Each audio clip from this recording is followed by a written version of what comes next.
agonía de un mundo que perece, la Biblia resplandece como un faro de luz. Muy buenos días, hermanos y amigos de la Iglesia Pentecostal Unida de Colombia, transmitiendo desde la Iglesia Central de Corozal, Sucre, Colombia, para todo el mundo, con el programa Datos Bíblicos. Sintonícenos todos los sábados de 7 a 8 de la mañana para que conozca los secretos, curiosidades y revelaciones del libro maravilloso.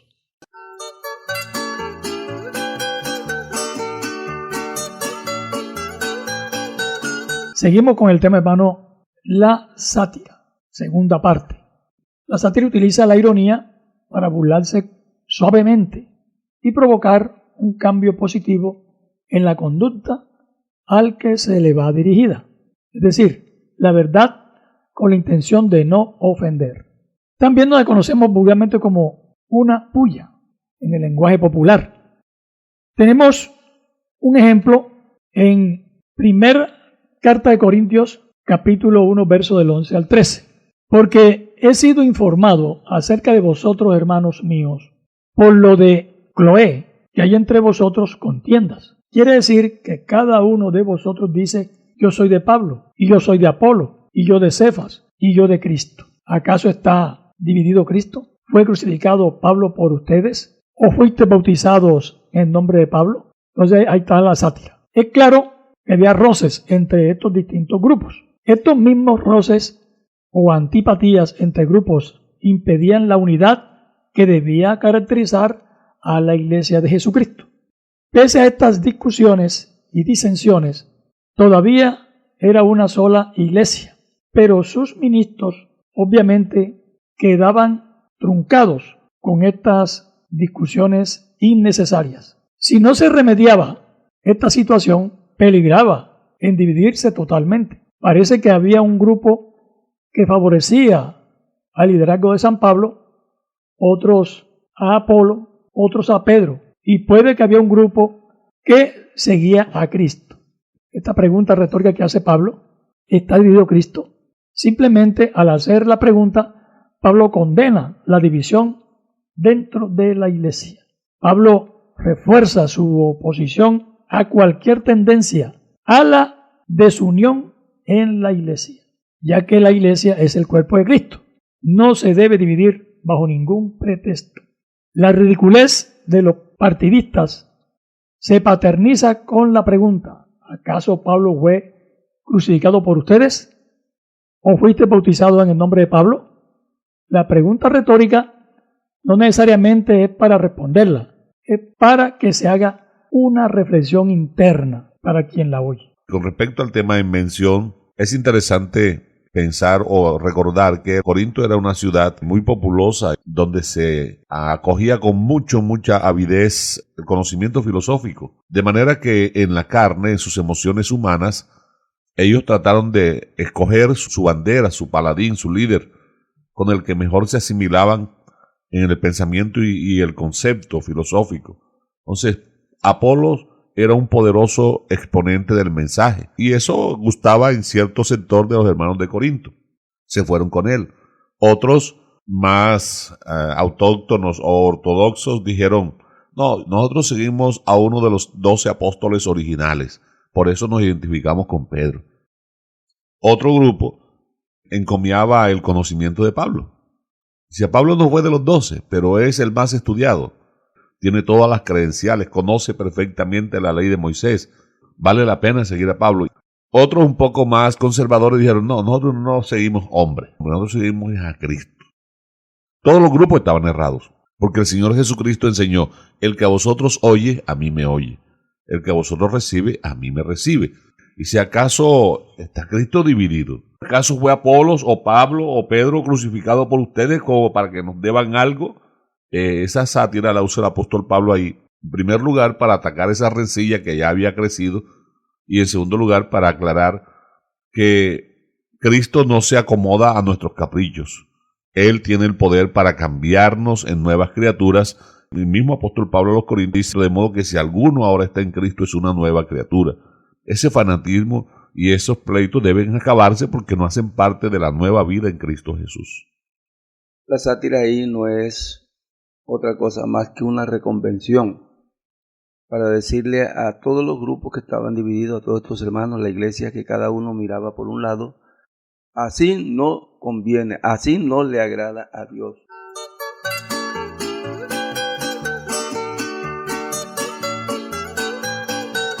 Otro ejemplo de sátira está en Job 41, versículo 1 al 5. ¿Sacarás tú al leviatán con anzuelo o con cuerda que le eches en la lengua? ¿Pondrás tu soga en sus narices y horadarás con garfio su quijada? ¿Multiplicará él ruego para contigo? ¿Te hablará con lisonjas? ¿Hará pacto contigo para que lo tomes por siervo perpetuo? ¿Jugarás con él como con un pájaro? ¿O lo atarás para tus niñas? Todas estas preguntas son sátiras del Señor preguntándole a Job. Pero antes de explicar, quiero hablarles un dato de conocimiento. ¿Quién es Leviatán? Término utilizado en distintos libros de la Biblia para referirse a un monstruo enorme y escamoso.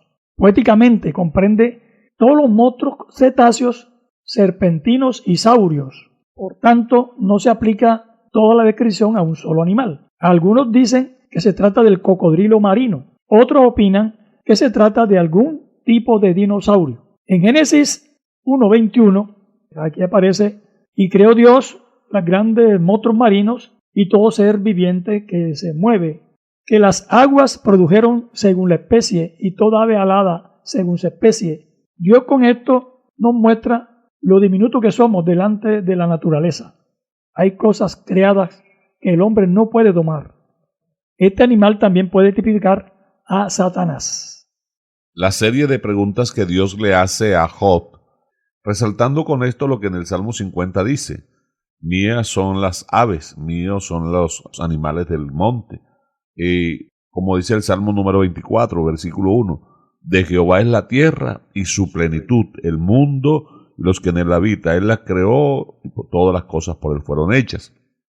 De manera entonces, el animal más grande, todos obedecen a la voz de su creador, a la orden de él. Y prueba de eso que tenemos es el arca de Noé, como Dios les estableció un lugar de encuentro, una hora y un día, y acudieron, porque Noé no se dio al trabajo de perseguir animal por animal para traerlos al arca.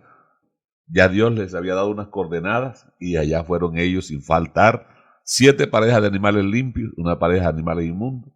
Así fueron preservados por medio del arca que Dios le había dado a Noé para que construyera. Entonces, aquí Dios le está hablando a Job usando la sátira para hacerles reflexionar, porque ellos habían tenido una discusión filosófica sobre la sabiduría, sobre el conocimiento, sobre el poder. Pero el sabio Salomón dijo, es que sobre el alto siempre vigila uno más alto. Dios le está diciendo, yo soy el que tengo el control de todas las cosas. Nada acontece sin mi voluntad. Es el escudo, también es la bandera de la patria celestial. Tenemos otro ejemplo, hermano, en Jeremías 34:17. Estamos en la sátira. Por tanto, así dice el Señor: vosotros no me habéis obedecido, proclamando libertad cada uno a su hermano y cada uno a su prójimo. He aquí proclamo contra vosotros libertad, declara el Señor, a la espada, a la pestilencia y al hambre, y haré de vosotros motivo de espanto para todos los reinos de la tierra. Esta sátira profética tiene cumplimiento en el holocausto nazi. El holocausto nazi fue la persecución y el exterminio masivo de personas judías por parte de los nazis desde la llegada al poder en Alemania.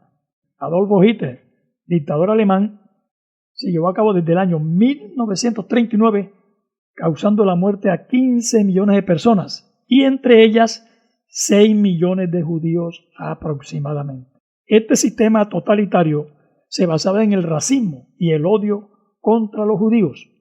Los judíos fueron casi exterminados y les expropiaban sus bienes y violaban sus mujeres.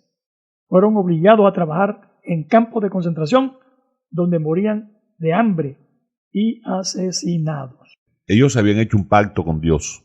Entonces el pacto que hacen con Dios consiste en que nunca esclavizarían a sus hermanos.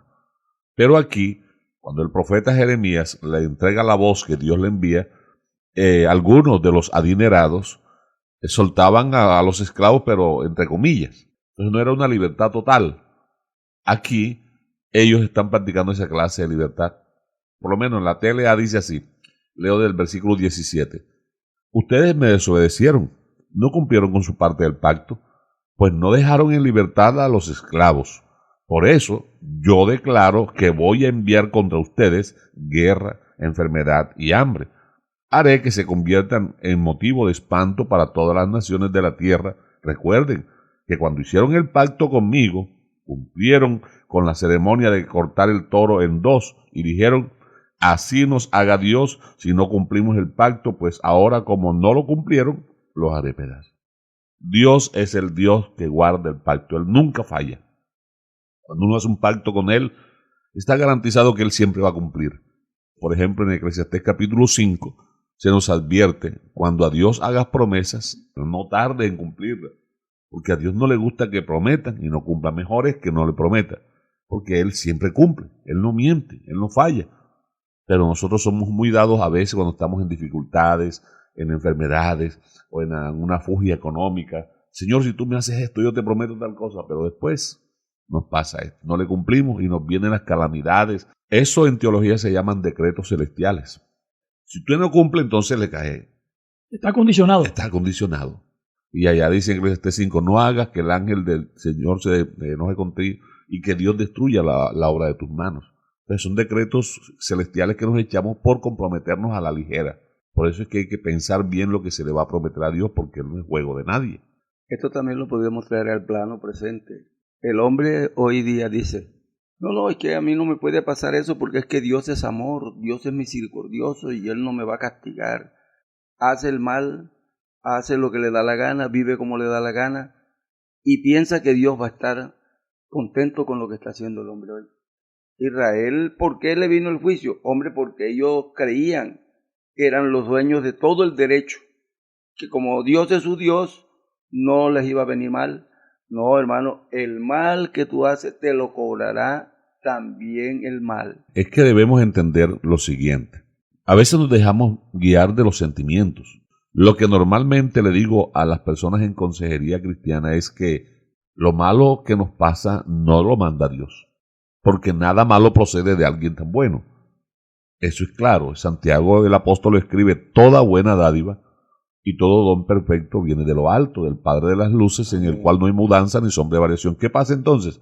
Lo malo tiene tres vertientes. Uno, consecuencia de malas decisiones nuestras, porque lo que uno siembra, eso va a recoger. Segundo, acciones de personas malas que hay alrededor de nosotros que por envidia nos levanten a veces persecución o nos quieran hacer daño. Tres, obra del enemigo que vino para matar, robar y destruir. Entonces, porque somos fieles a Dios, como en el caso de Job, entonces se ensaña contra nosotros. Pero nunca el mal va a venir por parte de Dios. Ignoramos que Él es justo, que Él es verdadero y que no da por inocente al culpable. Entonces, el que cometió la falta, su afrenta llevará. Ese es el contenido de todo esto. Si haces bien, te vendrá bien. Si haces mal, heredarás mal. Es que eso es lo que significa ser justo. A cada quien lo que le corresponde.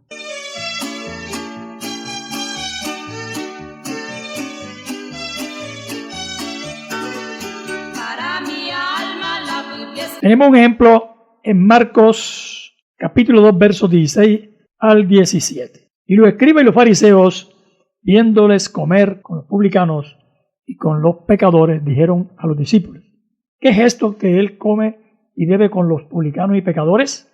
Al oír esto, Jesús les dijo, los sanos no tienen necesidad de médico, sino los enfermos. No he venido a llamar a justos, sino a pecadores.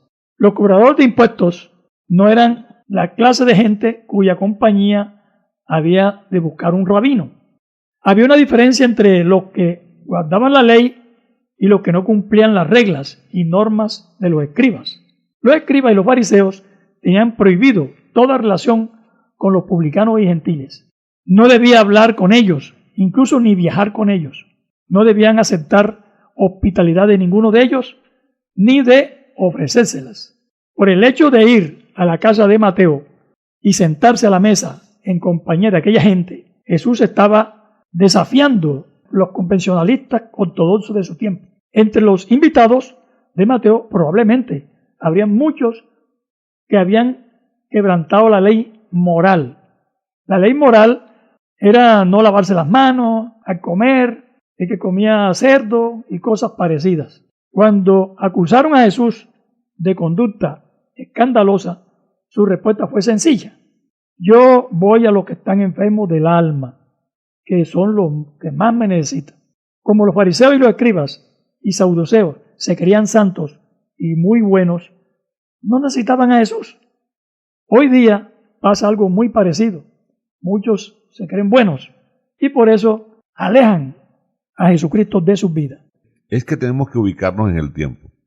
En aquella época, los filósofos eran las escuelas. La gente pudiente contrataba a un determinado hombre para que educara a su hijo. Entonces, la clase baja no tenía acceso a ese medio. Por eso es que en el modelo bíblico de la iglesia primitiva no es el sistema cultico como el de ahora. Usted, por ejemplo, lea a Pablo que dice a Timoteo, mientras tanto que voy, ocúpate en la lectura pública de la palabra a los cristianos. Porque los que no sabían leer ni escribir, la manera de enterarse de la ley era acudiendo a la sinagoga para que el ministro les leyera lo que la ley decía, y así ellos tenían que aprendérsela de memoria para no quedar vacío, para llevarse algo a casa. Y en consecuencia de eso es que Santiago dice, para que no se vuelvan oidores olvidadizos, sino que a medida que la van practicando se van volviendo hacedores de la palabra. Entonces, la clase pobre era estigmatizada por eso. Entonces, en la TLA el Señor les dice, más tarde Jesús y sus discípulos estaban cenando en la casa de Mateo.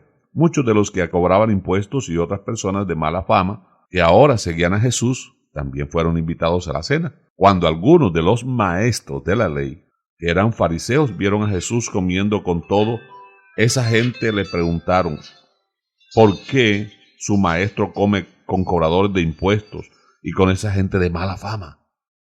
Jesús los oyó y les contestó, los que necesitan al médico son los enfermos, no los sanos, y yo vine a invitar a los pecadores para que regresen a Dios, no a los que se creen ser buenos. Sí, esa sátira estuvo de primera, porque aquellos, lo dice la TLA, se creían los buenos. Claro. Y hay muchas personas en el mundo, se creen buenas, y cuando le va a predicar el Evangelio, dicen que ellos no necesitan el Evangelio. Así es. No necesitan estar en una iglesia, dicen así, porque ellos se creen buenos, porque de pronto hacen buenas obras, de pronto regalan plato de comida, regalan ropa usada.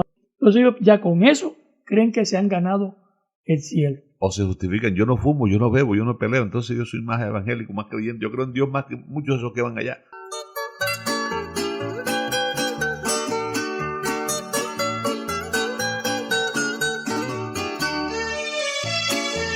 Estamos con el tema la sátira. Otro ejemplo está en Mateo 16 del 1 al 3. Vinieron los fariseos y los saduceos para tentarle y le pidieron que les mostrase señal del cielo. Mas él respondió, les dijo, cuando anochece decís, buen tiempo porque el cielo tiene arreboles. Y por la mañana, hoy habrá tempestad porque tiene arreboles el cielo nublado. Hipócritas, ¿qué sabéis distinguir el aspecto del cielo, mas las señales de los tiempos no podéis? Los judíos esperaban que un profeta de Dios acreditara su misión haciendo una gran señal, un gran milagro extraordinario. Jesús les dice en su respuesta que la señal ya está presente para los que tienen ojos para ver. Eran expertos en el pronóstico del tiempo, sabían muy bien lo que decían los campesinos, pero estaban ciegos a las señales del tiempo presente ante sus ojos. Jesús les dijo que la única señal que se le daría, la señal de Jonás. Jonás fue el profeta que logró que se convirtieran los habitantes de Nínive. La señal que hizo que se convirtieran los habitantes de Nínive no fue el hecho de que le tragara un gran pez. La señal de Jonás fue Jonás mismo, el mensaje que daba de parte de Dios que cambió el corazón de 120,000 personas que vivían en Nínive.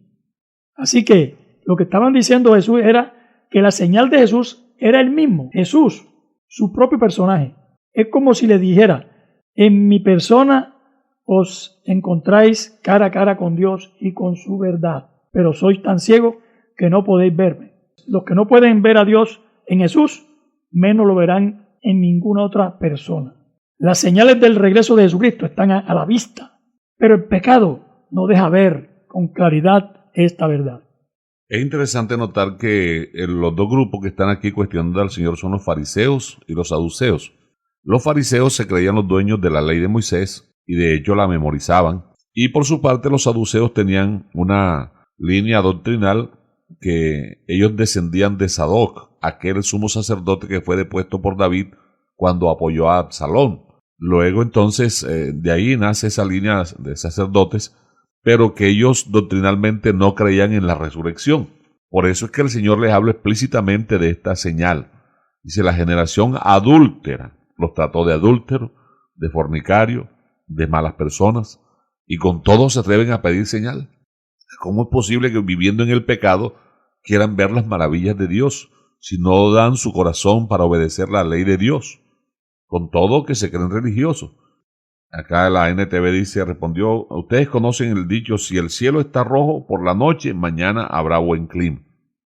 Y si el cielo está rojo por la mañana, habrá un mal clima durante el día, o sea, habrá calor. ¿Cómo no saben distinguir los tiempos proféticos? Piden señal. La señal que les llegó, porque el que la va a cumplir está delante de ustedes, es la señal del profeta Jonás. Así como estuvo Jonás 3 días en el vientre del pez, estará el Hijo del Hombre 3 días en la tumba. Pero se levantará al tercer día, como Jonás salió del vientre del pez para cumplir su ministerio, también el Hijo del Hombre saldrá de la tumba, porque así está escrito. Y dice, y se fue y los dejó. Hermano, lo triste es que habiendo resucitado el Señor Jesucristo, ellos no le prestaron atención. Incluso negaron la resurrección de Cristo.